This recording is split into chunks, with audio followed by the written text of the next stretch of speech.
and welcome to the Universal Writer's Guide. My name is Robert Stasio, and this is a guide to helping your academic and creative writing. As you can see, there is the workbook on to my left there, and it is available on Amazon.com. You can see nice thick book, plenty of examples, exercises. They go along with the video. Keyword search Universal Writer's Guide. It is not absolutely necessary to get the book. It is $20, which is very reasonable, I think, for a book of this size. And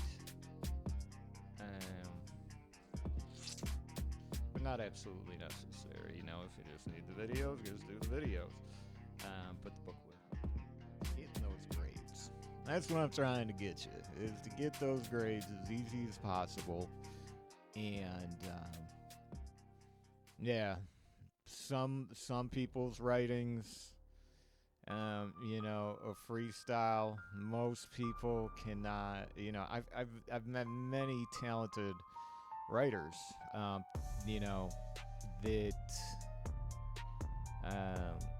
don't write a good academic paper, and it's because it's like they just don't.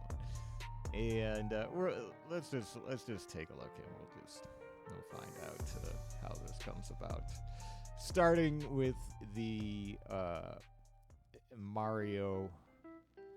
I assume it's the Mario philosophy paper, titled Mario the Idea versus Mario the Man. Alright, so the essay starts out, everyone knows Mario is cool as heck. Teacher comments, horrible opening. That word wasn't heck, by the way.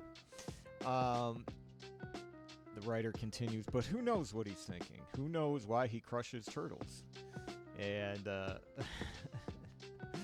the instructor goes, wisely comments to save the princess, right? That's why he crushes turtles. And why do we think of him as fondly as we think of the mythical Dr. Pepper? Perchance. Let's break that down. What does Mario have to do with Dr. Pepper? I like it though. And the use of the word perchance.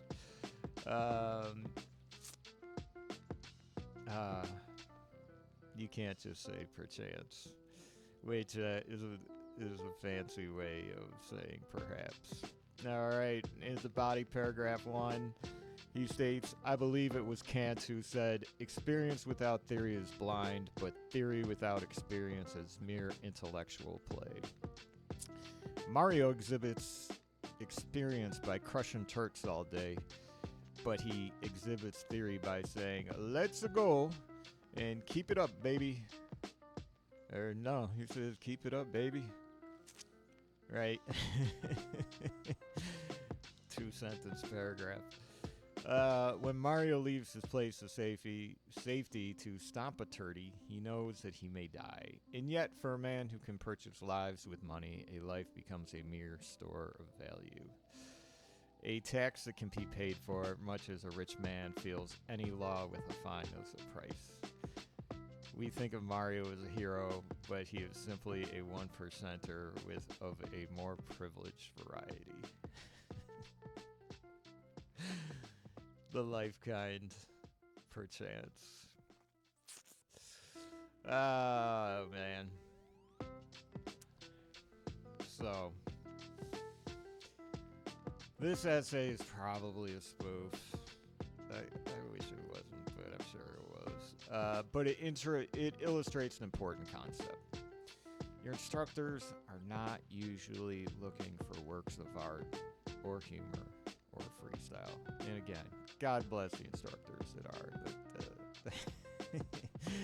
That little fake essay provided me some moments of humor just when you really kind of reread it on some nerdy English major type stuff. It was good stuff, but your instructors are not looking for works of art or humor, in this especially a freestyle. Okay. Though all three of those are important in the general thing of writing, I want to get you your A or B grade. And believe it or not, your instructor most times wants to easily read your essay, feel confident you understand the concepts of the assigned topic, resulting in an A or B grade. There are only a few instructors who value the bells and whistles. Non-traditional intros, conclusions, exotic vocabulary, long-winded sentences, etc. However, upwards of 95% of instructors are grateful to see a straightforward, structured response so you can both get on with life. And yeah, as we're going to see, it's much more difficult to grade an F paper, a C, D, or F paper, than an A paper. An A paper just flows, and we'll have a chance to see how this plays out in the next slide here. So this interaction here was spotted on Facebook. The student says, "I don't understand why my grade was so low. How did I do on my research paper?" The teacher says, "Actually, you didn't turn in a research paper. You turned in a random assemblage of sentences. Fact, the sentences you apparently kidnapped in the dead of night and forced into this violent and arbitrary plan of yours clearly seem to be placed on pages against their will. Reading your paper was like watching unfamiliar, uncomfortable people interacting at a cocktail party that nobody wanted to attend in the first place. You didn't submit a research paper, you submitted a hostage situation." So what does that mean, hostage analogy here? Well, as I said, when it's more difficult to grade the C, D, and F papers because as an instructor, you have to justify that. You got to go in there and you got to break down what they did wrong as opposed to everything checking out, and you can put nicer comments and just appreciative comments, as opposed to like you got to tell them why the paper is incoherent. And if there are students who will put in far more time and effort arguing their incoherent final draft that they submit, they will argue to the death sometime how they're a good writer. When the basic techniques of the craft aren't there. And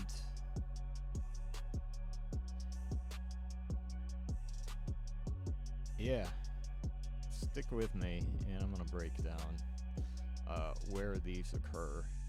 And they can be subtle. I mean, don't get me wrong, mistakes we all make, but pay attention here to the rest of things not to do. And even if you just check out this one chapter here and learn the things to avoid, it's going to go a long way. Okay, now stick with me here. It's going to be story time for a page. And imagine that you're going away to college and you must choose between two roommates. Roommate A offers bigger rooms at a lower price, while roommate B has a smaller apartment and it's more expensive. This is an easy choice for me. Is it roommate A, bigger rooms, lower price, versus a smaller apartment and it's more expensive? You gotta go with roommate A every time.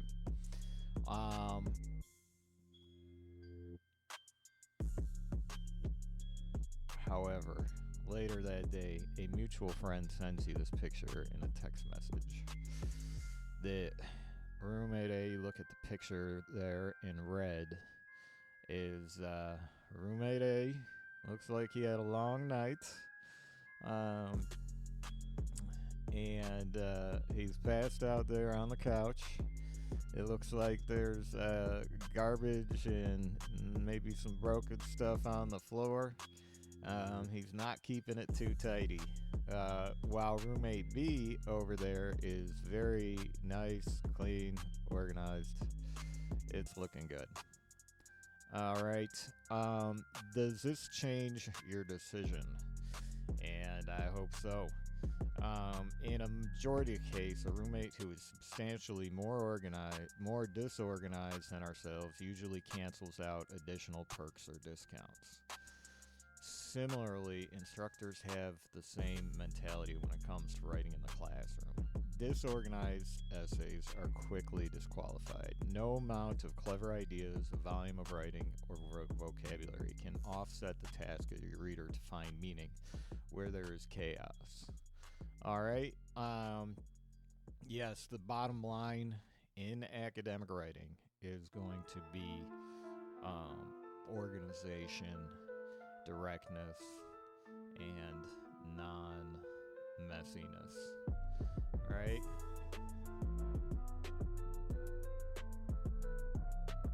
Okay, so let's take a look at how disorganization develops. And starting on the left-hand side there, we have a pilot, while flying the plane, is reading the flight path. Would you want a pilot who hasn't read the flight plane to fly and be looking at the flight path at the same time? I don't think so. Yeah, you want him to be purely paying attention to flying the plane when it's time to fly the plane. And beforehand, take a look at the flight map, and that way all of his attention can just be on flying. And why is that? Well, we look on the right-hand side and ask the question, would you use a computer that runs too many programs? And if you look over there in that above the Google search bar, we have like a whole bunch of other search bars going on and some other programs running in the background. And obviously what happens with that computer is it slows down.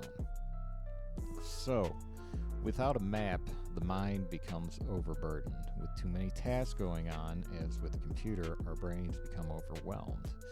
As the pilot of the essay, we can develop a game plan that allows us to focus on the present, writing in the present moment, and spend less time on the two main distractions that you're going to deal with when writing, is what has been written so far and what to write about next.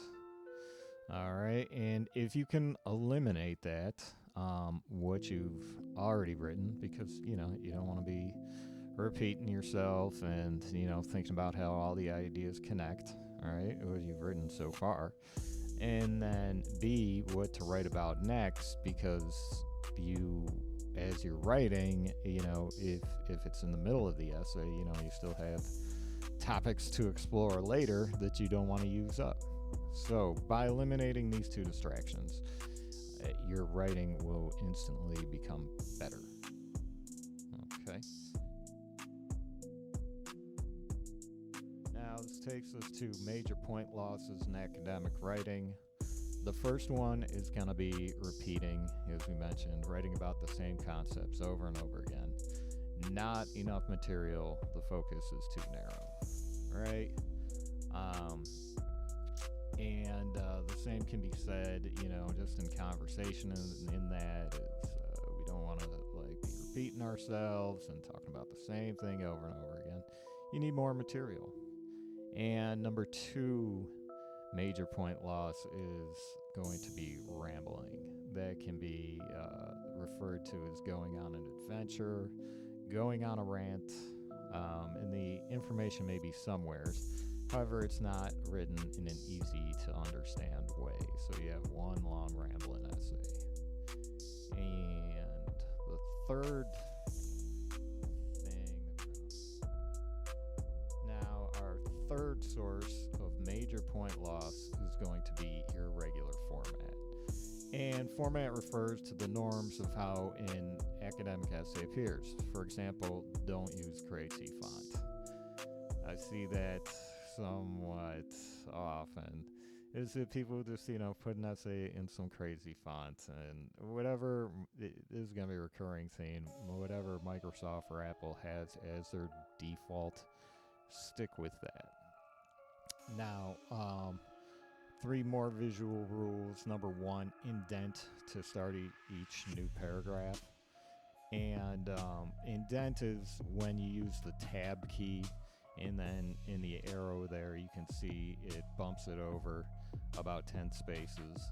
And this visually, when you're looking at your paragraphs, makes it real easy, not just for you, but also the instructor, to see each paragraph and quickly access the information. And let's take in number 2 right there is double space. Double space your papers. This is, again, not just for your instructor, but also for you, is that the instructor can put in their notes or responses or whatever it is that they want to write in there to help you out or encourage your writing. There's space to do that. And secondly, for you, the writer, it makes it easier to focus on each sentence, as opposed to when it's single spaced and then it's a giant, thing of just straight text like that. It makes it easier when it's double spaced. Okay. And third, there we have left align. Again, this is a default that you want to stick with. And if for some reason it's not on there, make sure it's on there, which is everything lines up on the left. There is also center align, which is going to make everything come down to the center, and it's going to look kind of crazy. And then, of course, right align is no good. Left align is what you want right there. And so, additionally, introductions and conclusions in a 5-paragraph essay should be 3 to 5 sentences, and body paragraphs should be 5 to 8 sentences long, not including research quotes. More of that in the next chapter, but you want to make sure you don't have a giant introduction or conclusion, or the opposite, which would be like a 1-sentence intro or conclusion. Same with body paragraphs. We saw that in the Mario essay earlier, that he had a 2-sentence paragraph. Not good. But neither is having, I say, 5 to 8 sentence maximum. 9, 10, you'd be all right, but some papers I'll get will be going on like 10, 12, 14 sentences. And at that point, we're talking about a paragraph that takes up over a page of text, and that's too much. It's just doing too much. Okay. All right, 2 more stories. Story number 1, there is a co-worker named Three Notes who invites you to lunch. He takes you to the new diner, and the food is delicious. Your friend insists on putting the whole meal on his card. As he goes to pay the waitress, remarks, "Oh, I'm sorry, we don't accept a credit card." What a fluke. Your companion must now go to the ATM more than 15 minutes away. Seeing as how it's time to get back to the office, you agree to pick up the tab, and he will get the next one. Later that week, you meet at a sports restaurant for the title game. The hometown team took home the championship trophy in a close match. Unfortunately, in the excitement of the night, your companion had lost his wallet. You both look under tables, check the parking lot. Perhaps there was a pickpocket in the crowd. Your companion, Three Notes, is a worried wreck. You know coincidences do happen, and fortunately you have a gift card on hand, so you pay up, and then the festive mood is restored. The next morning, your friend reminds you he owes you, obviously. He remarks how it's his bi-weekly paycheck at the end of the week, and it's time for a lobster feast. Friday rolls around, and straight out of work, you and your forgetful dinner partner indulge for over 2 hours of drinks and eats. Leaning back in your chair, you say to yourself, a king crab fit for a king or queen. However, as you look up, you overhear the waitress whispering to Threenos, "Sir, this credit card has been declined." At that point, a clear pattern has been established. Okay, and most folks can agree that we are not going to go on a fourth outing with Threenos. And some people would argue that they wouldn't have gone out the second time. And even some fewer people would be like, yeah, after the first time, no. But we know that flukes occur, right? And it could have just happened to be a restaurant, and the ATM's, far away. And coincidences also happen, right? Like back-to-back, bad luck, strange things. But it's that third time that a pattern has been established, right? And so the story of Threenos leaves the reader with the expectation of more shenanigans in future outings, based not on a fluke, not a coincidence, but a pattern. And remember, 3 no's, right? And so this relates in your writing is that anytime you set out to do an essay and we'll talk a lot about thesis statements and that, but you're going to prove your point, is that you want to generally stick with 3 proofs or 3 ways that you are going to solidify your position or create reasons for your position, or whatever it is that you want to be able to do it 3 times. Okay, gotten plenty of essays. They'll just say, well, it's the one thing, and then give me a whole page on it, and or more. And it's just not. You want to be able to have those 3 things because, again, one thing could be a fluke, 2 things could be a coincidence, and 3 things is a pattern. And then that strengthens your writing, your position, or whatever it is you're trying to say by having that in there. So we have that straightened out. We got 3 things that we need to do. Let's take a look at story number 2, an essay response discussing why comedy films are popular. And the writer starts out saying, "I believe comedy films are popular because they are silly, funny, and hilarious. You should see how these elements attract a broad audience. People really seem to love them. One reason I believe comedy films are popular is because they are silly. Characters often dress up in ridiculous costumes. Whether it's a clown suit or a plainclothes comedian, the mood is usually lighthearted and fun. The only thing that truly matters is that you have a smile when you leave. It's best when you can just enjoy the humor." Another example why comedy films are popular is because they are funny. You never know what kind of surprise could be around the corner. It gives you the giggles and anticipation. At times, it makes you want to laugh out loud. Will the unfunny villain have his way, or will the good guys prevail in a humorous way? A prank or a joke can provide great entertainment no matter which way you slice it. Finally, I believe comedy films are popular because they are hilarious.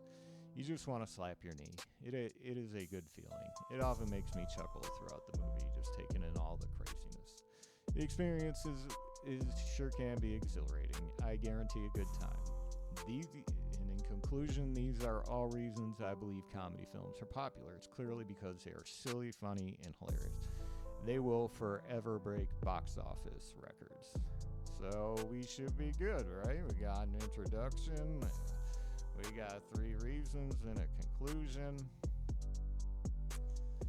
No, this is a mad response right here. While it does contain 3 reasons and correct paragraph sizes, however, comedy films reveals that the supports you choose must not be too similar. Right? Silly, funny, and hilarious, though not the same word, they all mean the same thing. And yeah, that's gonna make for a bad essay every time. And I'll also add in there, it's more difficult to write those when you're using the same material over and over and trying to say it in different ways. It would be more interesting and easy to write if instead you want to say comedy films are popular because one, they are funny, two, they can be thought-provoking, and three, they're great on date nights. Right? So each paragraph has got something to discuss and much easier to write. Okay? All right, not so bad. Let's recap the theory of what not to do. Number one, we discussed academic writing is not an artistic free write, right? Even if they're funny, like the Mario essay. I'm here to get you the points, okay? And I'm also here to make it easy. I want you to work smarter, not harder. All right. How do we get there? Number two, prioritizing organization. And that's the two roommates' choice. Is don't be fooled by the cheaper rent in the bigger apartment. You want the organization if you want to keep your sanity. All right. And number three, how do we get there is have a plan. We'll have more on that next chapter. And before you get to the writing. And number four, understand the sources of major point loss. One is repeating, two is rambling, and three is irregular format. And five, make your opinion, your analysis with three reasons, three proofs. Remember, three no's. We'll get into longer essays, right? That's the 5-paragraph essay, and we'll discuss how, when you got a 5-page paper or longer, there will be more sections with it. But keeping everything in threes is that is going to give you the best organization and logic in your writing. So number 6 then, making sure those reasons are not too similar. Okay, that you have sufficiently different things going on. All right, so that was chapter 1. Hey, if you can just get these, if you go no further and just understand these, you'll be off to a good start. But next chapter, we're going to get into deep analysis about how to accomplish this, how to have an easy game plan, and a lot of practice on that as we go forward. So thank you for tuning in, and I hope to see you in chapter 2.